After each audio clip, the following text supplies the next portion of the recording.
Supreme court of Pakistan से एक हुक्म जारी किया गया है जिसमें यह कहा गया कि 4 महीने के अंदर जो 9 मई के मुकदमात हैं उनका फैसला किया जाए। अब ये तकरीबन इसमें 35-36 हज़ार बंदा इन्वॉल्व किया हुआ है और एविडेंस है कोई नहीं। अब अगर अंधाधुंध इनके ऊपर फैसले दिए जाएंगे तो फिर ये तो सारा मामला अपीलों में जाएगा। तो मुझे नहीं लगता कि अगले 10 साल 20 साल भी जितने ज्यादा मुकदमात दर्ज किए गए हैं और जितने उनके अंदर प्रॉब्लम्स हैं ये मुकदमात हल हो सकेंगे। ये मुकदमा जो है ना वो कोई एक कमीशन बनेगा, कोई एक चीज बनेगी जो तायुन करेगी कि एक्चुअली 9 मई था क्या, किसका कितना कसूर था। ये एक फैक्ट फाइंडिंग के अंदर किसी वक्त जाकर तय हो जाएंगे। आप अगर एक एक इंडिविजुअल को इस मामले में देखेंगे तो बेशुमार लोग बेगुनाह हो जाएंगे और कुछ ऐसे लोग भी पकड़ने पड़ जाएंगे जिनके ऊपर मुकदमा भी दर्ज नहीं हुआ। यानी ये फ्यूचर की बात मैं आपको बता रहा हूं, आने वाले सालों में आपको पता चलेगा। अब मामला यह है कि पाकिस्तान तहरीक इंसाफ के कुछ एमएनएज हैं, मुबैना तौर पर उनके खिलाफ 9 मई के मुकदमात का फैसला किया जाएगा और उन्हें नाअहल कर दिया जाएगा। ये इस्लामाबाद में खबर है। दावा यह किया जा रहा है कि उनकी जगह अपने बंदे लाए जाएंगे, असेंबली के अंदर अक्सरियत पैदा की जाएगी और फिर से एक और आईनी तरमीम की जाएगी और कुछ वो काम जो अधूरे रह गए हैं उन कामों को मुकम्मल किया जाएगा। लेकिन क्या ये हो सकता है? देखिए, इस हुकूमत ने प्लान तो बहुत सारी चीजें की हैं, बहुत सारी इनकी चीजें कामयाब भी हो गई, बहुत सारी चीजें नाकाम भी हो गई। पाकिस्तान की एस्टेब्लिशमेंट ने जो एक बड़ी जिद पकड़ी है वो ये है कि पाकिस्तान तहरीक इंसाफ की जो मखसूस नशिस्तें हैं वो पाकिस्तान तहरीक इंसाफ को नहीं देनी। यानी मैं ये सोच रहा था कि एक सादा से इदारे में बैठने वाला एक आदमी जिसका कानून और इंसाफ से कोई ताल्लुक नहीं है, जिसकी जिंदगी में उसकी कोई जुडिशियल स्टडीज नहीं है, उसने ये कैसे फैसला कर लिया, या उन लोगों ने या कुछ चंद लोगों ने ये कैसे फैसला कर लिया कि मखसूस नशिस्तों पर पाकिस्तान तहरीक इंसाफ का हक नहीं है, जबकि सुप्रीम कोर्ट ऑफ पाकिस्तान के फुल कोर्ट की अक्सरियत ने यह फैसला किया कि ये सीटें दी जाएंगी पाकिस्तान तहरीक इंसाफ को। अब आप अंदाजा कीजिए कि जजेस जिनकी लंबी सर्विस है, जजेस जिन्होंने अपने फहम के मुताबिक, और ये वो जजेस हैं जो 26वीं आईनी तरमीम से पहले थे, 26वीं तरमीम के बाद तो बेड़े गर्क हो गया ना, मखसूस नशिस्तें तक नहीं दी जा रही। उसके पीछे भी मकसद यही है कि किसी तरह भी वो टाइम गुजारा जाए जो टाइम गुजारने की कोशिश की जा रही है। जो लोग समझदार हैं वो इस सारी बात को समझ गए कि ये मामला कहां से ट्रिगर हो रहा है। मखसूस नशिस्तें दी नहीं जा रही और सीटें गिराने की कोशिश की जा रही है, हर जगह पे धांधली की जाती है। अभी सिंध में पीपल्स पार्टी का बंदा जो है वो प्लानिंग के तहत जिताया गया। अगर पीपल्स पार्टी का बंदा सिंध में हार जाता तो पीपल्स पार्टी खाइफ हो जाती और एस्टेब्लिशमेंट इस वक्त पीपल्स पार्टी को नाराज करना नहीं चाहती, लिहाजा उनका बंदा जितवाया गया। जो उनका दिल किया वो उन्होंने वहां किया है। अगर फ्री एंड फेयर इलेक्शन हो तो वो वहां से इलेक्शन नहीं जीत सकते। दूसरी जानब नाज़रीन, पाकिस्तान तहरीक इंसाफ की क़यादत इमरान खान से मुलाकातों की सर तोड़ कोशिशें कर रही है। कभी अदालत में जाते हैं, कभी जेल जाते हैं, कभी जाके दरखास्त देते हैं, कभी नामों की फहरिस्त जमा करवाते हैं।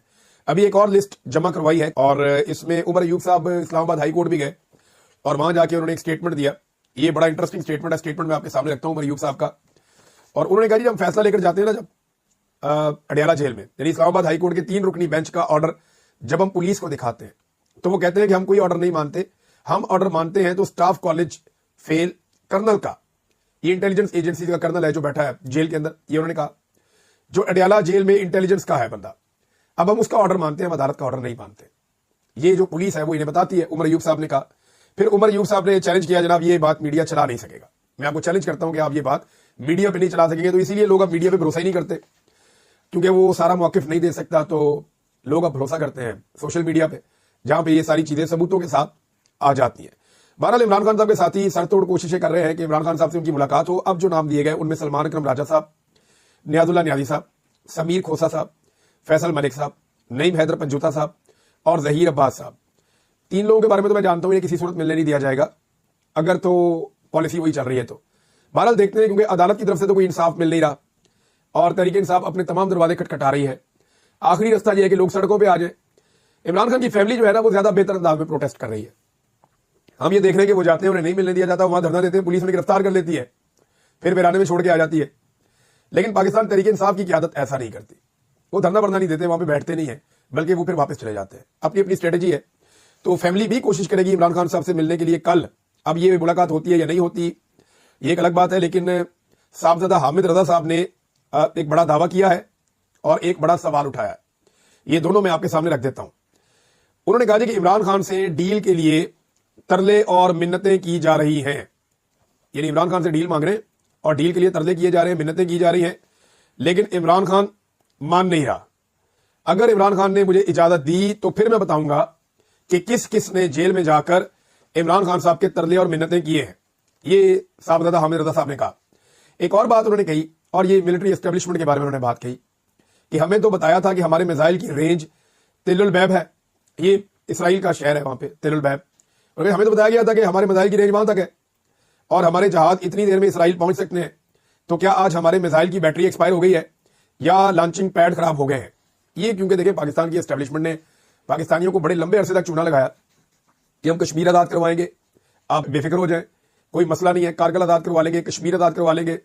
एक चूना लगाया कि हम खालिस्तान बना देंगे जो पाकिस्तान और इंडिया के बीच में एक बफर जोन बन जाएगा और पाकिस्तान बड़ा महफूज मुल्क हो जाएगा। कुछ लोग ये भी कहते रहे कि बांग्लादेश भी एक दिन आएगा, वापस आ जाएगा। ये एस्टेब्लिशमेंट ने पाकिस्तान को बार बार पाकिस्तानियों को चूना लगाया। फिर ये भी कहते रहे कि जब फलस्तीनी और इसराइलियों की लड़ाई होगी तो हम जाएंगे और जाकर इसराइल को तबाह कर देंगे, हमारे पास बड़ी कैपेसिटी है। ये सारा कुछ पाकिस्तान की मिलिट्री के लोग अपने दोस्तों को महफिलों में हर जगह ये बताया करते थे। एक दौर तक ये बातें खुले आम की जाती थी, फिर ये बातें जो है वो थोड़ा सा तरीके से की जाने लगी, फिर आहिस्ता आहिस्ता ये बातें करना बंद कर दी गई। अब जो ये बात करता है उसको गिरफ्तार कर लिया जाता है, उसके ऊपर गद्दारी का मुकदमा दर्ज हो जाता है और उसे जेल में डाल दिया जाता है। तो सूरत यहां तक पहुंच गई, साहबजादा हामिद रजा साहब ने वही आईना दिखाया जो इस कौम को बेचा गया बड़े लंबे अरसे तक। जो सौदा बेचा गया वो उन्होंने उठा के एस्टेब्लिशमेंट के सामने रख दिया कि जी हमें तो आप कहते थे कि आपके जो मिसाइल हैं वो तेल उल बैब तक पहुंच जाते हैं, आपके जहाज इतनी देर में इसराइल पहुंच जाएंगे। तो क्या आज हमारे जो मिसाइल हैं उनकी बैटरियां एक्सपायर हो गई हैं या लॉन्चिंग पैड जो है उनके खराब हो गए, मसला क्या है? तो ये उन्होंने सवाल उठाया और लोग सवाल उठा रहे हैं, जगह जगह पे उठा रहे हैं, क्योंकि इस कौम को इतना बेवकूफ बनाया गया, इतना बेवकूफ बनाया गया और हम सब उसमें शामिल हैं।